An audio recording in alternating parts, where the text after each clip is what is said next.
Hi, my name is Lacy. This is my page, Recreational Rug Use.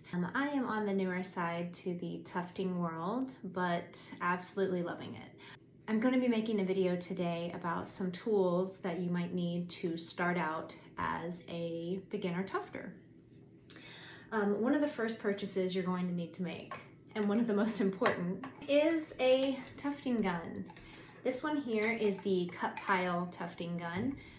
I purchased this from Tuft the World's website. You can use my code COOL, C-O-O-L 15, if you'd like to get 15% off of your order. I have purchased a lot of stuff from there using the coupon code, and it definitely does save a lot of money in the long run because over time this stuff can get pretty expensive once you add everything up. So anytime you can save a buck, I'd say do it. So you have your cut pile tufting gun here. Okay, there is a little switch on this side that turns it on and off. Always have it off when you're threading because this sucker could do some damage, let's put it that way. You have a revolving arm here, so whenever you are tufting, you can use it like this. You can use it, this feels so like aggressive. You can use it to the side. It helps you turn as you guide around, just making it really adaptable to whatever position you are in with this. Whenever you start, you'll want to thread it through this big hole right here. I don't know if you can see, but there's a little tiny hole right through there. So whenever you're threading it, so I run it through here. Usually I don't use a threader through this portion because it's a larger hole. So you'll run it through there. I put my threader through the small hole that is at the bottom. So the threader has gone up through the needle. Okay, so I've put my threader up through the hole. I have then taken my yarn, went through the threader, and then what you're gonna do is pull it through. At that point, I like to pull the thread. Usually I have two pieces of thread, but you're gonna pull the thread almost to the end like that, and then you can begin by pushing this into your fabric and starting to use it. Let me actually talk a little bit more about the cut pile gun. So this gun, what it tends to do is it makes it more of like a shag rug. So it gives it more of a plush kind of feel. A pair of scissors come out and they chop each piece of yarn as you're going through, okay? So at each time I hit the button, it goes and it chops the yarn, causing it to have little pieces of yarn like this, which stick into the fabric, giving you a cut appearance.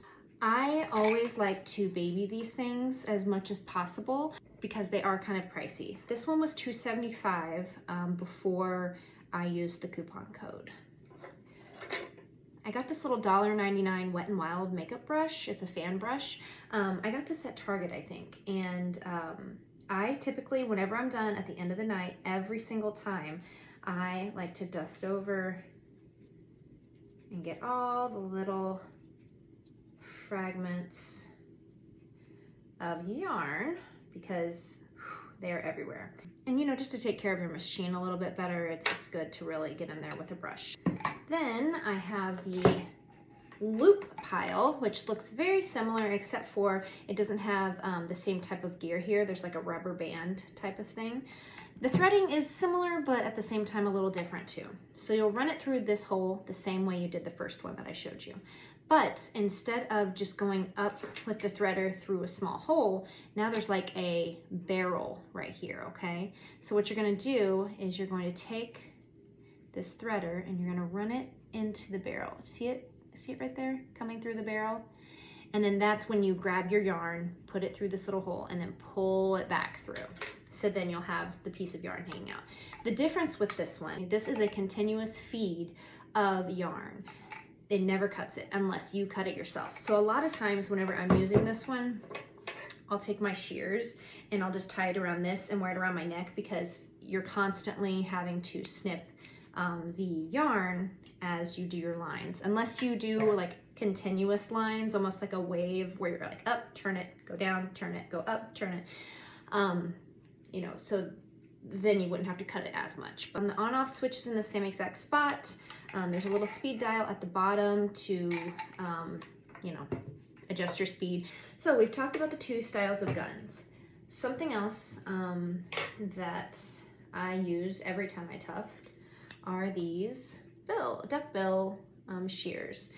I think this brand is from Kloss, I believe, number 693, but it's a flat bill scissors. So whenever you're cutting the yarn, you can stay flat and consistent, because a lot of times when you're using the cut pile, some of the yarn will kind of come through uneven, and so that allows you to cut it and keep it all at a level that you prefer.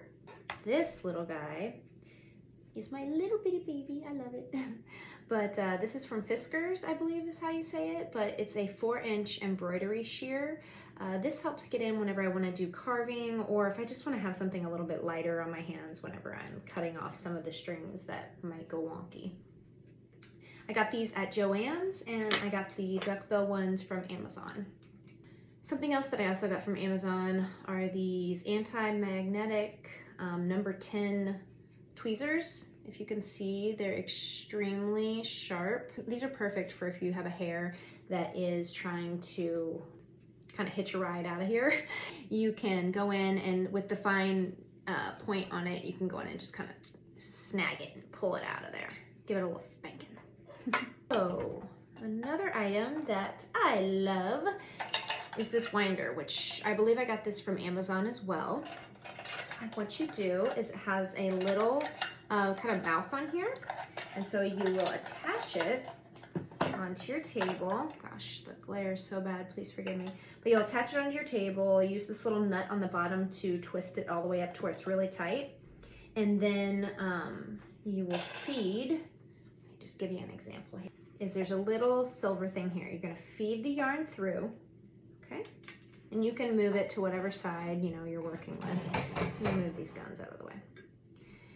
And with the tail end, there's two little kind of open grooves for you to be able to place your yarn in there. So then you'll just twist, twist, twist, twist, twist, and it'll end up going around. And when you're done, it'll end up looking like this, which is called a cake. Every time I say it, it makes me want to eat it. But what it does is it winds it up into this nice little condensed ball, so then it makes it easier for you to pull from this whenever you're tufting. Always, always pull from the center whenever you use these. One way to keep this condensed and from rolling all around your floor whenever your tufting gun is going, because depending on, I mean, how fast you're like going balls to the wall, I mean, this little puppy could be like flying all over the place. So one of my little top secret things that I do, it's not really top secret, but thanks for the help, Mom. My mom told me how to do this, is a Quaker Oats container. Okay, these are like $1.99 tops at the store, depending on where you get it, right? Maybe even cheaper at like Aldi's or something like that. I plop one of these guys into here, so it's down in there, it holds it, and you just smooth sailing from there. Then what I'll do is I'll take this and I'll hook it onto one of my eye hooks that's on my frame, and then feed it into the gun. So then whenever I'm using the tufting gun, it has a lot of slack and doesn't pull the yarn from the gun, because that can be so annoying. Okay.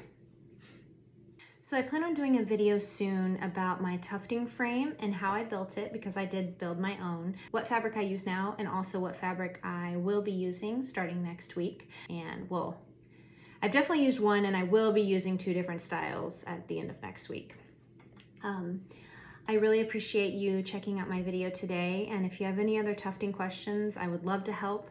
I know that whenever I started not too long ago, there weren't a whole lot of videos for me to kind of go off of, and so you know, I just made sure to ask a lot of questions and reach out to the community, and really got a lot of help. And so I kind of want to return the favor as well and help anybody else that has any kind of questions or just getting started in the game, and you know, yeah.